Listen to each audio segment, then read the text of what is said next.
Tehát sok szeretettel kedveskednek ezzel a dallal Hankó Józsinak az 56. éves születésnapjára. Szeretnék őt köszönteni, a legkedvesebb sógora, az aranyszemek Dani, és kedves felesége az Erika, a te hugod. Továbbá felesége Edith, a gyönyörű egyszem lánya Edina, fia Józsi, a menye a Gina, unokája a Józsika és a Ginike. Kívánnak neki erőt, egészséget és sok boldog születésnapot! Fogad hát még egyszer tőlük nagyon sok szeretettel! Tavénbattál letájszaszte! Ezt a birodalmat te építetted fel a családunknak. És majd egyszer nekünk kell tovább vinni, amit elkezdtél. Mert a mi családunkra örökkön örökké emlékezni fognak.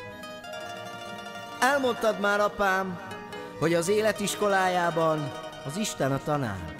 És mi megtanultuk már, hogy mi csináljuk a pénzt, és nem a pénz minket. Megtanultuk azt is, hogy az emberek a pénzért bármire képesek. És még családon belül is oda kell figyelni ezekre a dolgokra. Tudnunk kell csendben maradni, hallgatni, és időben megbocsájtani.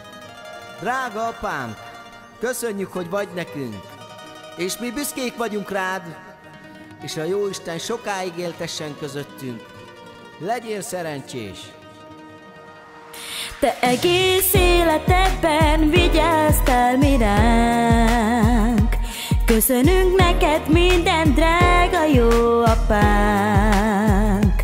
Sok éven át, és most is még, hát azt kívánjuk neked, nagyon boldog légy. Elmúlt a sok-sok év, és megnőtt a család.